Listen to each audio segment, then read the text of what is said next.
Hey everyone, it's Wally, and today I'm making a tonkatsu, a Japanese pork fried cutlet that is about the size of my face, which is not an easy feat.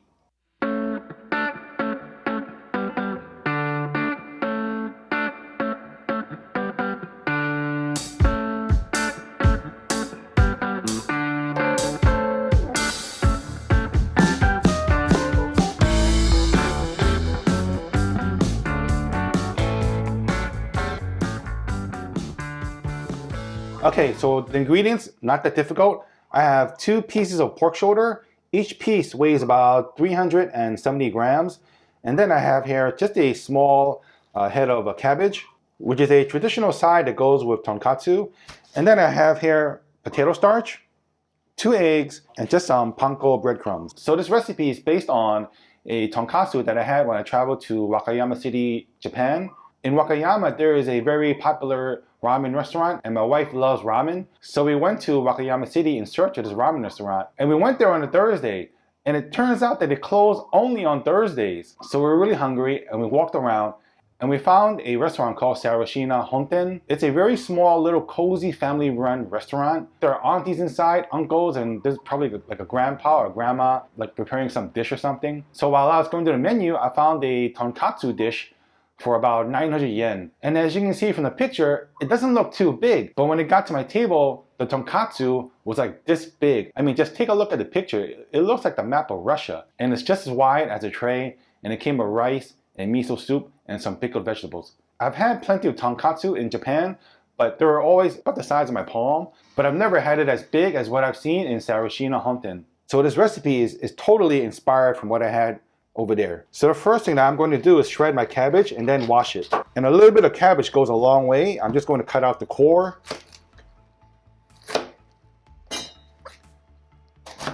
Just thinly slice it up. You can also use a mandolin as well. Okay, and there we go. Our cabbage, just gonna wash it. Okay, so here's a pork shoulder. You can also use a pork loin. I prefer a cut that is not too fatty because when I fry it, I want to eat more meat than fat. So right now it's not really the size of my face, so I have to cut it in half, but not completely through. I'll show you what I mean when I'm finished. Okay, so as you can see, I'm just gonna cut down the middle, but not completely through. And then the uneven parts, I'm just going to cut like that, just open it up. I'm just leaving the meat attached because what I'm doing is just evening it out. But I'm also gonna use a meat mallet.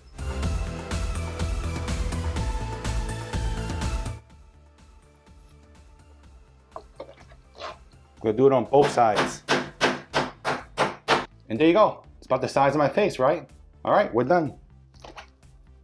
So I'm gonna leave this aside and do one more. All right, so now it's time to coat our pork. I'm gonna take out the piece that's easier to work with. That's this one. I'm going to season both sides of the pork with salt and just push the salt and pepper in and continue with the other side. I'm also going to season the potato starch with some salt, just a little bit. Just give that a mix. And I'm gonna beat the eggs. So into the potato starch first.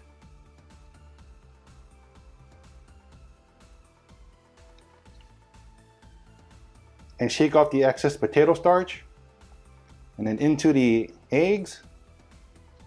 Just make sure that all of the pork has an egg coating.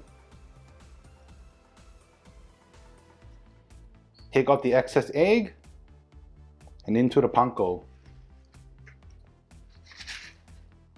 Okay, and that's that. All right, that's the first piece. And then we do the same with the weird piece. If anybody wants this piece, I'll sell it to you at a discount.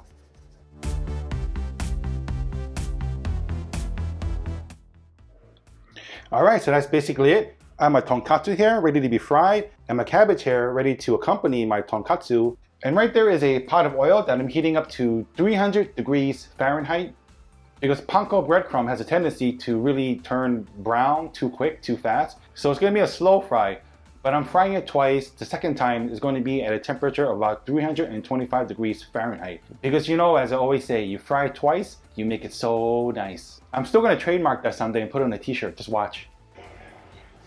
Okay, so my oil here is reaching 300 degrees. Right there, boom. Okay, Time to put in my pork. So in goes the first piece. Just put it in gently. All right. And I have a skimmer here. I'm going to scoop out the bits of panko that has separated from the pork, because what happens is this stuff is going to brown really fast and it's just going to muck up your oil. Okay, so how long would it take to cook this piece of pork? For me, in my kitchen, it takes about 5 to 8 minutes. At home, in your kitchen, you use a different type of fire. You could be using a different type of pot. So it really depends on many factors. So at home, you have to test it out yourself. But the more that you fry and cook foods at your own home, the more that you can tell about how fast certain types of foods cook in your home kitchen. So for me, I can tell that in about 2 more minutes, this should be ready. All right, this should be ready. And out. And I let it drain on this, not on this, because if you drop this into that, all that hot oil is going to fly up at you. So let it drain by doing this. Just lift it up, right? Get rid of the excess oil and just drop it down. Look at that.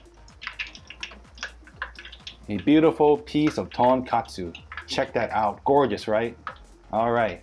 Now while I wait for this oil to go back up to temperature to fry my second tonkatsu, I'm going to remove the excess panko. Because there are people that ask me, can you reuse this oil? This is new oil.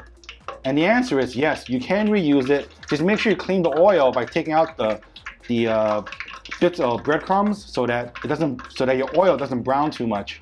And you should be able to reuse this oil about 2 to 3 times to fry more foods. What you gotta do is wait for the oil to cool down and just put it back into an empty plastic bottle like this where the oil came from.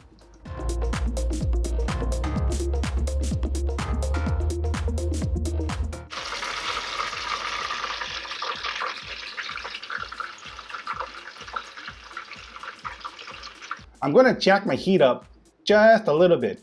I want to bring my temperature up to about 325 degrees. It's reached up to 325, so time to fry again. But this time, I'm going to fry for just about 30 seconds. This second fry is just going to crisp up the outer coating of the panko breadcrumb. All right, and here you go. Tonkatsu, look at this. And just waiting this cool enough. Yes, it is. There you go. About the size of my face, right? Pretty cool, huh? All right, enough fooling around. All right, so right now I'm gonna teach you how to make a homemade tonkatsu sauce. First thing I need is about 2 tablespoons of ketchup. That's 1, it's 2, I think. And 2 tablespoons of the worst sauce name like in history. This is a Thai brand of Jesus Christ, English is my first language, I swear. Worcestershire sauce. Yeah, Worcestershire sauce. But as I said, it's a Thai brand, so they can't really spell it correctly. So it's named after the city instead of the other brand. Okay, about 2 tablespoons of this. All right, that's 2 tablespoons. 2 teaspoons of soy sauce. That's 1. That's 2. This is about 2 teaspoons of honey. So I'm using honey instead of sugar because honey dissolves better in liquids that's not hot. And take a look. And here's your homemade tonkatsu sauce. But I think I'm going to add just like a tablespoon more of ketchup. So that's the great thing about cooking at home. You can adjust ingredients just the way you like it. Because I want my sauce to be just a little bit more thick. And then give it a taste. Tonkatsu sauce. Okay, oh, and there's also one very important ingredient, sesame seeds. I'm going to put into my mortar and pestle. And just grind it up. Smells so nutty. My plate out. Just a bed of cabbage. Get my face-sized tonkatsu. Whoa, whoa. This is one juicy pork. Okay, all right. You know, I shouldn't even bother putting cabbage in this because, man, you can't even see it. Okay, and then I'm gonna drizzle my sauce. Drizzle my tonkatsu sauce. Look at that, just put everything. Whoa, I can make more. My sesame seeds. Do a little bit of sesame bay action, like this. All right. And there you go, my face-sized tonkatsu.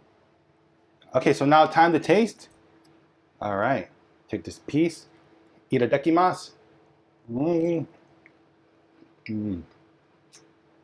Oh. Pork is juicy and tender.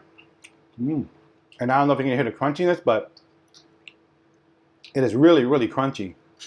I'll take this piece. Maybe you can hear it better because it's not soaked with. Oh. You hear that? The pork is really well seasoned, and with the tonkatsu sauce, because you have the tang of that Worcestershire sauce.